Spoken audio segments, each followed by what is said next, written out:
नमस्कार, good morning. आप देख रहे हैं टाइम्स नाउ नव भारत। आपके साथ में हूं ज्योत्सना बेदी। सुबह सुबह एक दुखद खबर आई गुजरात के सूरत से। खबर हम आप तक पहुंचा रहे हैं, जहां गैस लीक होने का मामला सामने आया है। 5 मजदूरों ने दम तोड़ दिया है और 20 जख्मी बताए जा रहे हैं। केमिकल टैंकर ये बताया जा रहा है, धीरे धीरे ये आग फैलती चली गई थी, ये भी जानकारी मिल रही है। उसे बुझाने की लगातार कोशिशें जारी हैं। गैस लीक होने की वजह से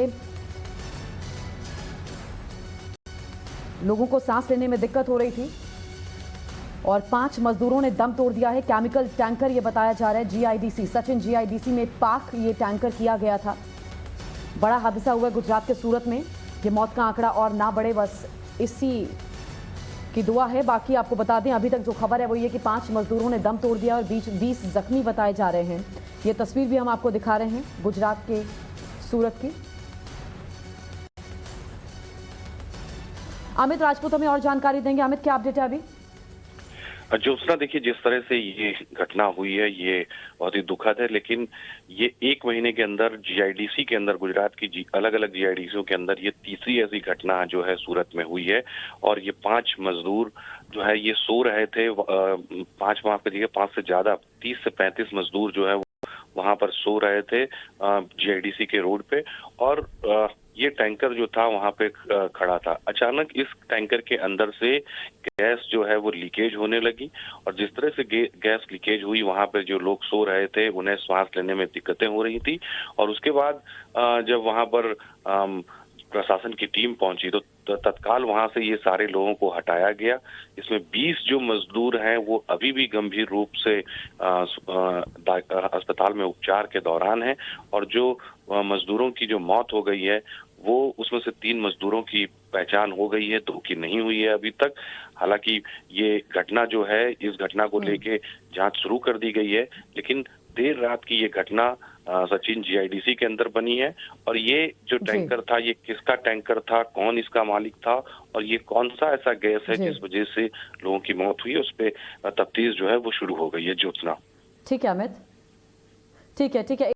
तफ्तीश पर आप नजर बनाए रखें। 5 मजदूरों की मौत की खबर है, 3 की पहचान हो गई है, 2 की नहीं हुई है, 20 जख्मी है। नजर अमित बनाए हुए हैं, अपडेट आप तक पहुंचाएंगे। अगली खबर का हम रुख करते हैं। मुंबई में कोरोना का संक्रमण लगातार बढ़ता जा रहा है। मुंबई भी प्रभावित है महाराष्ट्र का। वहीं महाराष्ट्र में देखिए खबर ये भी है, महाराष्ट्र से 230 रेजिडेंट डॉक्टर कोरोना पॉजिटिव हैं। 230 रेजिडेंट डॉक्टर कोरोना पॉजिटिव हैं। पिछले 3 दिन में सभी डॉक्टर ये पॉजिटिव हो गए। अलग अलग हॉस्पिटल से ये डॉक्टर जुड़े हुए बताए जा रहे हैं। तो महाराष्ट्र में लगातार तेजी से आंकड़ा बढ़ रहा है कोरोना संक्रमितों का। ऐसे में आप लोग सावधानी बरतते रहिए। टाइम्स नाउ नव भारत आपका अपना चैनल एक अपडेट आप तक पहुंचा रहा है और साथ ही आपसे अपील कर रहा है कि आपके द्वारा बरती गई सावधानी ही इस संक्रमण से बचाव है। तो महाराष्ट्र से खबर, 230 रेजिडेंट डॉक्टर के कोरोना पॉजिटिव होने की जानकारी। 3 दिन में सभी डॉक्टर ये पॉजिटिव हुए हैं। 3 दिन में ये सभी डॉक्टर पॉजिटिव हुए हैं। अलग अलग हॉस्पिटल से जुड़े हुए ये डॉक्टर्स बताए जा रहे हैं। और डॉक्टर्स के आगे तो वैसे ही सबसे बड़ी चुनौती है, क्योंकि आए दिन वो पेशेंट्स के संपर्क में आते हैं। और देखिए, इससे पहले भी हमने कोरोना का विस्फोट अगर कहीं देखा था तो वो महाराष्ट्र में ही देखा था। ऐसे में सरकार लगातार मंथन भी कर रही है, कुछ प्रतिबंध लगाए गए हैं। और अभी और जानकारी ये है कि बहुत जल्दी और इन प्रतिबंधों को कड़ा किया जा सकता है, क्योंकि मामले ये थम नहीं रहे हैं। बेतहाशा बढ़ोतरी हो रही है कोरोना के मामलों में। सिर्फ कोरोना ही नहीं, कोरोना का नया वेरिएंट ओमिक्रॉन ने भी दस्तक देश में दी हुई है। काफ़ी मामले सामने आ चुके हैं और ऐसे में तैयारियां अपनी पूरी रखना। बेशक वो स्वास्थ्य से जुड़ी तैयारियां हों, देश भर के अलग अलग राज्यों में प्रशासन की सख्ती हो, नए नियमों का कड़ाई से पालन कराना हो, इन तमाम चीज़ों पर ध्यान देने की बहुत ज़्यादा ज़रूरत है। क्योंकि देखिए, पिछले 3 दिन में ये सभी डॉक्टर पॉजिटिव हो गए हैं, एक दूसरे के संपर्क में आए थे। अलग अलग हॉस्पिटल से जुड़े हुए डॉक्टर्स बताए जा रहे हैं। ये रेजिडेंट डॉक्टर्स हैं, इनका आंकड़ा देखिए 230 है। महाराष्ट्र में 230 रेजिडेंट डॉक्टर कोरोना पॉजिटिव पाए गए हैं। मास्क अपने मुंह पर लगा कर रखिए, अपने हाथ को हर समय सैनिटाइज करते रहिए। मेरे साथ दीपिका, मेरी सहयोगी, जुड़ी हुई हैं। 5 मिनट में 25 खबरों पर हम नजर डालते हैं। दीपिका, आप तक खबरें पहुंचाएंगे। शुक्रिया ज्योत्सना। तो शुरुआत करेंगे इस वक्त की 25 बड़ी खबरों के साथ। गुजरात के सूरत में बड़ा हादसा हुआ है। गैस लीक मामले में 5 मजदूरों की मौत हुई। सचिन जीआईडीसी में पार्क किया गया टैंकर लीक हुआ। गैस लीक होने से 20 मजदूरों की मौत हुई। बुधवार को प्रधानमंत्री मोदी की फिरोजपुर जनसभा कैंसिल होने के बाद से सड़क के रास्ते से वापस दिल्ली लौटते वक्त प्रधानमंत्री मोदी की सुरक्षा में बड़ी चूक हुई। काफिले को करीब 20 मिनट तक रुकना पड़ा क्योंकि कुछ देर पर ही कुछ लोग प्रधानमंत्री मोदी के पंजाब दौरे का विरोध कर रहे थे और इस दौरान प्रदर्शनकारी पीएम के काफिले के काफी करीब आ गए। पीएम मोदी की सुरक्षा में चूक को लेकर के पंजाब के सीएम चन्नी ने सफाई दी है। कहा कि वो प्रधानमंत्री का सम्मान करते हैं और अगर सुरक्षा में कोई भी चूक हुई है तो वो खुद इस पूरे मामले की जांच करवाएंगे। सीएम चन्नी ने आगे कहा कि हमारे देश में एक लोकतांत्रिक व्यवस्था है, उन्हें भी पीएम मोदी के साथ जाना था लेकिन कोरोना पॉजिटिव के संपर्क में आने के कारण वो नहीं आ पाए। नवजोत सिंह सिद्धू ने राहुल गांधी की इटली यात्रा का बचाव किया है। सिद्धू ने राहुल के विदेश दौरे का सीक्रेट मीटिंग से जोड़ दिया। दावा यह किया गया है कि कोई नहीं जानता कि वो विदेश से छुट्टियों के लिए जाते हैं या फिर गुप्त बैठक में भाग लेने के लिए जाते हैं। ऐसे में सिद्धू के दावे पर बीजेपी ने सवाल उठाए हैं। देश में ओमाइक्रॉन के 2135 केस सामने आए हैं। महाराष्ट्र में 653 और दिल्ली में 464 केस सामने आए तो वहीं राजस्थान के उदयपुर में ओमाइक्रॉन से पहली मौत हुई है। 2 और संक्रमित मिले हैं। दिल्ली में कोरोना के 10,665 नए मामले सामने आए हैं। चिंता की बात यह है कि कोरोना के मामले में 24 घंटे 94% की बढ़ोतरी हुई है। नई वेरिएंट ओमाइक्रॉन 65% नमूनों में मिला है, जिसमें दिल्ली डिजास्टर मैनेजमेंट ने अधिकारी और स्टाफ की छुट्टियां रद्द कर दी। वहीं दिल्ली सरकार अस्पताल में बेड बढ़ाने की तैयारी कर रहे हैं। कोरोना के बढ़ते मामलों को देखते हुए जम्मू कश्मीर में नाइट कर्फ्यू लागू कर दिया गया है। रात 9 से सुबह 6 बजे तक गैर जरूरी आवाजाही पर रोक लगा दी गई और साथ ही हिमाचल प्रदेश में भी रात 10 बजे से सुबह 5 बजे तक नाइट कर्फ्यू लागू कर दिया गया है और साथ ही sports complex, cinema hall, swimming pool, gym, लंगर सभी बंद रहेंगे। टाइम्स ऑन भारत की मुहिम का बड़ा असर हुआ है। कांग्रेस ने यूपी में बड़ी रैली नहीं करने का फैसला लिया, लेकिन कोविड प्रोटोकॉल के साथ छोटी रैलियां होंगी और साथ ही कांग्रेस ने महिला मैराथन भी रद्द कर दिया है। कल बरेली में मैराथन के कई बच्चियां घायल हुई थी। ये फैसला कोरोना के बढ़ते मामलों के चलते लिया गया। यूपी में फिर से बीजेपी सरकार लाने के लिए पार्टी के साथ ही आरएसएस भी लगातार कोशिशों में जुटी हुई है। अब राष्ट्रीय स्वयंसेवक संघ यूपी में मुस्लिम महिलाओं तक केंद्र और राज्य सरकार की योजनाओं का प्रचार करने की योजना पर काम कर रहा है। आरएसएस मुस्लिम विंग उत्तर प्रदेश में डोर टू डोर अभियान चलाएगा। महिलाओं और बेटियों की सुरक्षा को लेकर के बीजेपी सरकार कटघरे में खड़ी करने वाली समाजवादी पार्टी खुद विवादों में घिर गई है। इस बार समाजवादी पार्टी के digital media head Manish Jagan Agrawal ने पार्टी के लिए मुश्किलें खड़ी कर दी है। मनीष के कई पुराने कथित ट्वीट्स वायरल हो रहे हैं, जिसमें उन्होंने अखिलेश यादव को ट्रोल करने वालों को अपशब्द कहे। उत्तर प्रदेश में आगामी विधानसभा चुनाव से पहले नेताओं ने जुबानी तीर जारी कर दिए हैं। अब एआईएमआईएम चीफ असदुद्दीन ओवैसी ने समाजवादी पार्टी पर बड़ा हमला किया। यूपी के संभल में एक जनसभा को संबोधित करते हुए ओवैसी ने समाजवादी पार्टी को क्लासिफाइड भिखारी बताया है। ओवैसी ने कहा है कि ये लोग अल्लाह के नाम पर वोट मांगते हैं, लेकिन वक्त पड़ने पर काम नहीं आते। समाजवादी पार्टी के एमएलसी पुष्पराज उर्फ पंपी जैन सहित यूपी के 2 इत्र कारोबारी और रियल एस्टेट ग्रुप पर छापेमारी में करोड़ों की टैक्स चोरी का भंडाफोड़ हुआ है। छापे के बाद कथित तौर पर स्टाफ हेराफेरी का पता चला। चारा घोटाले मामले में आज कोर्ट में सुनवाई होने वाली। आरजेडी सुप्रीमो लालू यादव चारा घोटाले केस में आरोपी हैं। ऐसे में से जुड़े इस केस में आज से एक बार फिर से सुनवाई होगी। जज के कोरोना पॉजिटिव होने की वजह से सुनवाई टल गई थी। उम्मीद जताई जा रही है कि जल्द ही सुनवाई कर कोर्ट इसे महीने चारा घोटाला केस में फैसला सुना सकता है। बुल्लीबाई केस में अब दिल्ली महिला आयोग ने भी संज्ञान ले लिया है। आयोग ने इस पूरे मामले में दिल्ली पुलिस से साइबर क्राइम सेल को समन जारी कर दिया और आज केस से जुड़ी जानकारी के साथ पेश होने के लिए कहा है। वहीं बुल्लीबाई ऐप मामले में आरोपी श्वेता को मुंबई लाया जा रहा है। श्वेता को उत्तराखंड के रुद्रपुर से गिरफ्तार किया गया। चेन्नई एयर कार्गो कस्टम को बड़ी कामयाबी हाथ लगी है। कार्गो कस्टम ने चेन्नई में मलेशिया ले जाए जा रहे 1364 जीवित भारतीय स्टार कछुओं को जब्त कर दिया है। कस्टम विभाग ने कहा है कि इन स्टार कछुओं को पुनर्वास के लिए राज्य वन विभाग को सौंप दिया गया। अमेरिका में पहली महिला न्यूक्लियर करियर कमांडर ने बुधवार को अपना पद संभाला। कैप्टन एमी को यूएसएस अब्राहम लिंकन पर तैनात किया गया है। कैप्टन एमी अमेरिका इतिहास में पद तक पहुंचने वाली पहली महिला है। क्रोएशिया में एक कुत्ते की वफादारी की तस्वीर सामने आई है। बर्फ के बीच घायल मालिक को गर्म रखने के लिए कुत्ता मालिक के शरीर से चिपका रहा। बर्फ से ढकी पहाड़ी में कुत्ता अपने मालिक के साथ करीब 13 घंटे तक डटा रहा। 13 घंटे बाद रेस्क्यू टीम उन्हें बचाने पहुंची। रेस्क्यू टीम जब मौके पर पहुंची तो कुत्ते की वफादारी को देख करके दंग रह गई। कजाकिस्तान ने तेल के दाम बढ़ने के बाद से भारी विरोध प्रदर्शन शुरू कर दिया है। कई जगहों पर हिंसक प्रदर्शन में सैकड़ों लोग घायल हो गए। प्रदर्शनकारियों ने कई सरकारी इमारत को भी नुकसान पहुंचाया।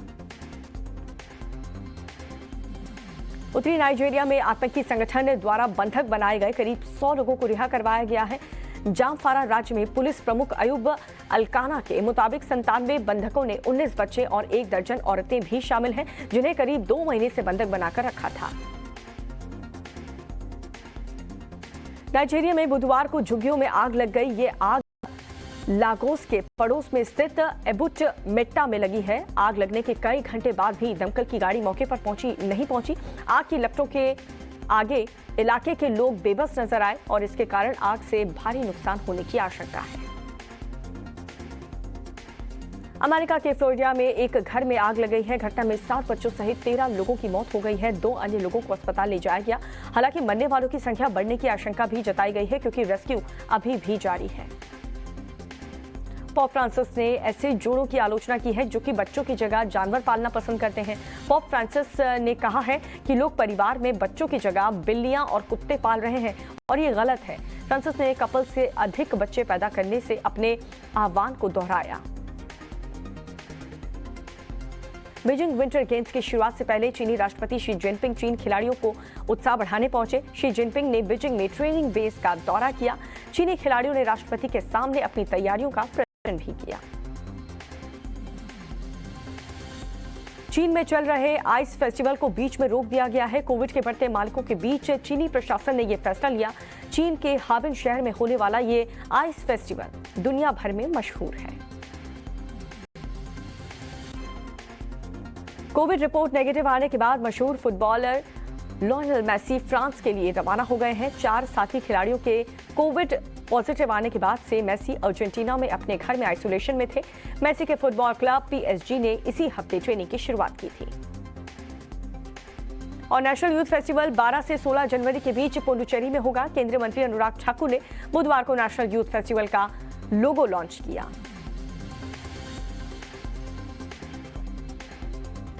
और आगे की बड़ी खबरों के लिए रुक करेंगे मेरी सहयोगी ज्योत्सना का।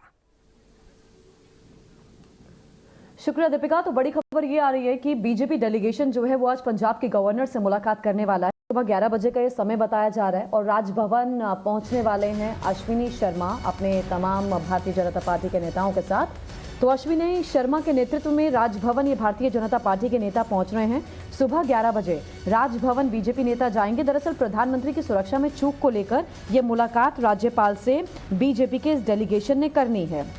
जो मिनिस्ट्री ऑफ होम अफेयर्स कह रहा है वो ये कह रहा है कि भाई ब्लू बुक रूल्स को आपने इग्नोर किया। आपके पास इंटेलिजेंस इनपुट था प्रोटेस्टर्स को लेकर, लेकिन आपने कोई कॉन्टिजेंसी रूट तैयार नहीं किया।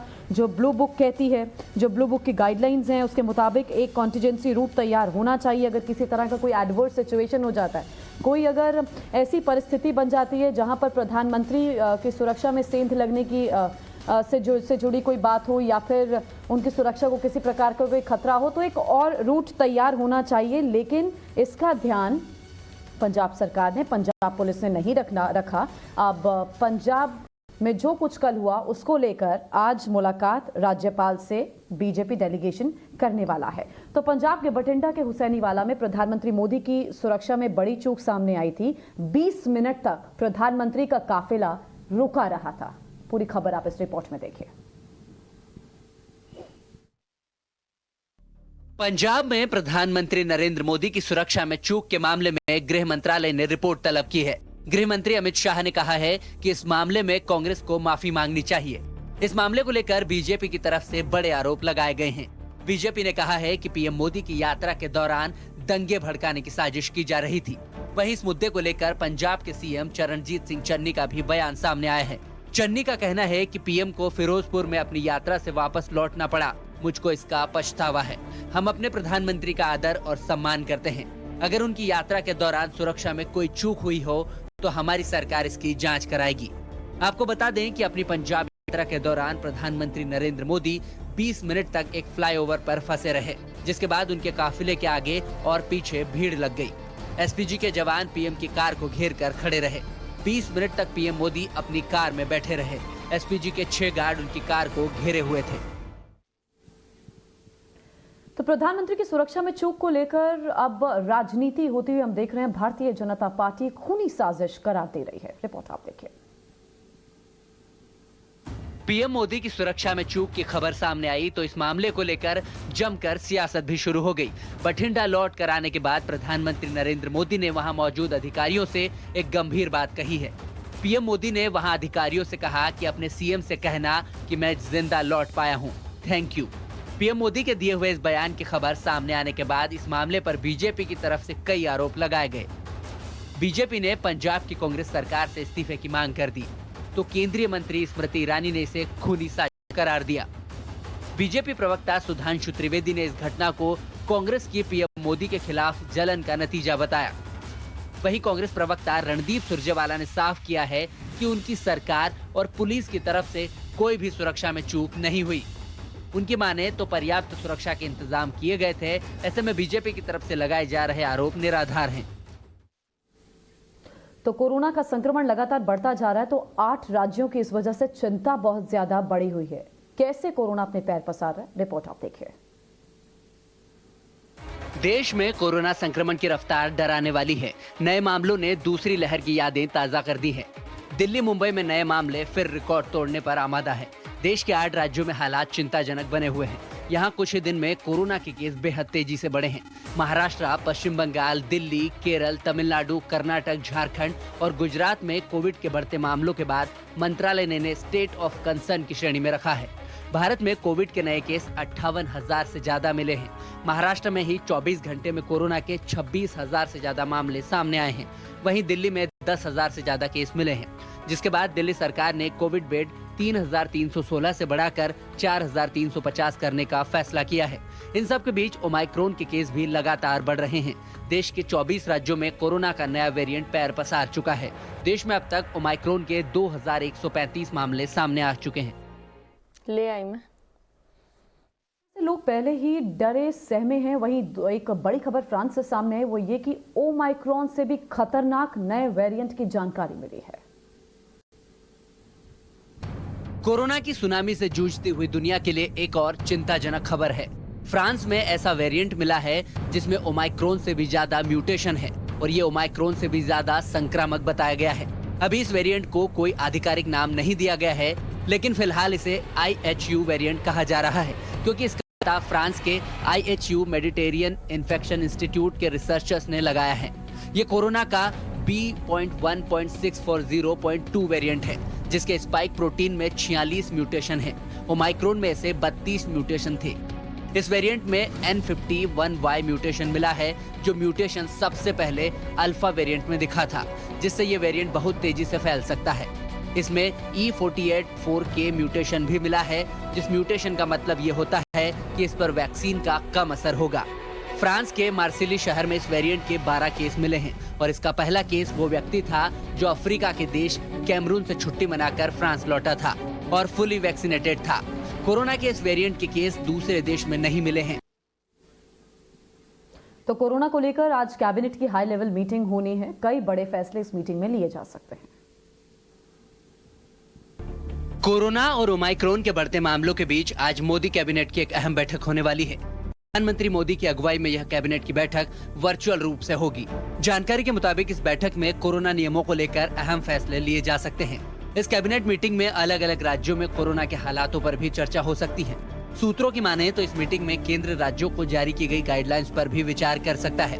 कोरोना की दूसरी लहर में हर बुधवार को कैबिनेट की वर्चुअल बैठक होती थी, लेकिन महामारी के मामले कम होने के बाद बैठक वर्चुअल की जगह प्रत्यक्ष रूप से होनी शुरू हो गई थी। देश में कोरोना के हालात पर होने वाली बैठक से पहले कोरोना की बूस्टर डोज को लेकर केंद्र सरकार की तरफ से बयान जारी किया गया है।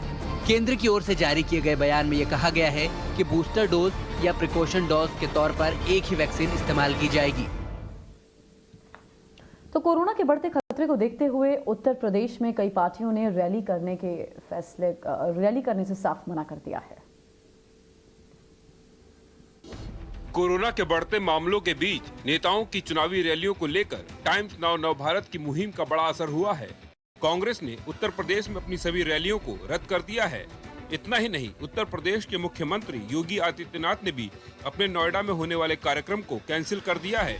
उधर समाजवादी पार्टी के अध्यक्ष और उत्तर प्रदेश के पूर्व मुख्यमंत्री अखिलेश यादव ने बड़ा फैसला लिया है। अखिलेश यादव ने अपनी अयोध्या, गोंडा और बस्ती में होने वाली चुनावी रैली को रद्द कर दिया है। ये रैलियां 7, 8 और 9 तारीख को होनी थी। उत्तराखंड में भी जल्द ही विधानसभा चुनाव होने वाले हैं। कोरोना के बढ़ते मामलों को देखते हुए उत्तराखंड हाईकोर्ट ने चुनाव आयोग से आगामी विधानसभा चुनाव में वर्चुअल रैलियां और ऑनलाइन वोटिंग पर विचार करने के लिए कहा है। हाईकोर्ट की एक पीठ ने आगामी विधानसभा चुनाव को स्थगित करने वाली याचिका पर सुनवाई के दौरान ये बात कही। मामले की अगली सुनवाई 12 जनवरी को होगी। वहीं उत्तर प्रदेश में चुनावी रैली करते हुए एआईएमआईएम के प्रमुख अजहरुद्दीन ओवैसी ने समाजवादी पार्टी पर बड़ा हमला बोला है। उत्तर प्रदेश में आगामी विधानसभा चुनाव से पहले नेताओं के जो तीर जारी हैं। अब एआईएमआईएम चीफ असदुद्दीन ओवैसी ने समाजवादी पार्टी पर बड़ा हमला किया है। यूपी के संभल में एक जनसभा को संबोधित करते हुए ओवैसी ने समाजवादी पार्टी को क्लासिफाइड भिखारी बताया। अब चुनाव आएगा तो बोलेंगे दे दो बाबा अल्लाह के नाम पे हमको वोट दे दो। एआईएमआईएम चीफ ओवैसी यही नहीं रुके। उन्होंने कहा ये लोग अल्लाह के नाम पर वोट मांगते हैं लेकिन वक्त पड़ने पर काम नहीं आते। जज्बात में आकर जालिम का साथ नहीं देना, जज्बात में आकर उसका साथ नहीं देना जिसने आपका इस्तेसाल किया, जज्बात में आकर उसका साथ नहीं देना जिसने आपको खिलौने देकर आपकी पीठ में खंजर घोंपा। उत्तर प्रदेश विधानसभा चुनाव की सुगबुगाहट के बीच एआईएमआईएम चीफ असदुद्दीन ओवैसी की नजर पश्चिम उत्तर प्रदेश के मुस्लिम बाहुल्य संभल पर है। और इस बीच खबर राजधानी दिल्ली से है। दिल्ली के लाजपत राय मार्केट में आग लगने की खबर है। 12 दमकल की गाड़ियां मौके पर पहुंची हुई हैं। आग बुझाने की लगातार कोशिशें जारी हैं। सुबह 4:45 पर बताया जा रहा है ये आग लगी थी। आग किस वजह से लगी, अभी इस बाबत जानकारी जुटाने की कोशिश है। दमकल की करीब 12 गाड़ियां आग बुझाने में जुटी हुई हैं। और ये जो लाजपत राय मार्केट है, ये लाजपत राय मार्केट ठीक लाल किले के सामने है। मोहित तो मुझे और जानकारी देंगे। मोहित, कैसे आग लगी, अभी क्या स्थिति है? देखिए ये आग सुबह तड़के करीब 4:45 बजे लगी है। आग लगने के कारणों का भी नहीं पता, लेकिन इस आग की चपेट में कई दुकानें आ चुकी हैं और दमकल विभाग की 12 गाड़ियां जो हैं वो आग को बुझाने में लगी हुई हैं। गाड़ियों को आने का सिलसिला लगातार जारी है।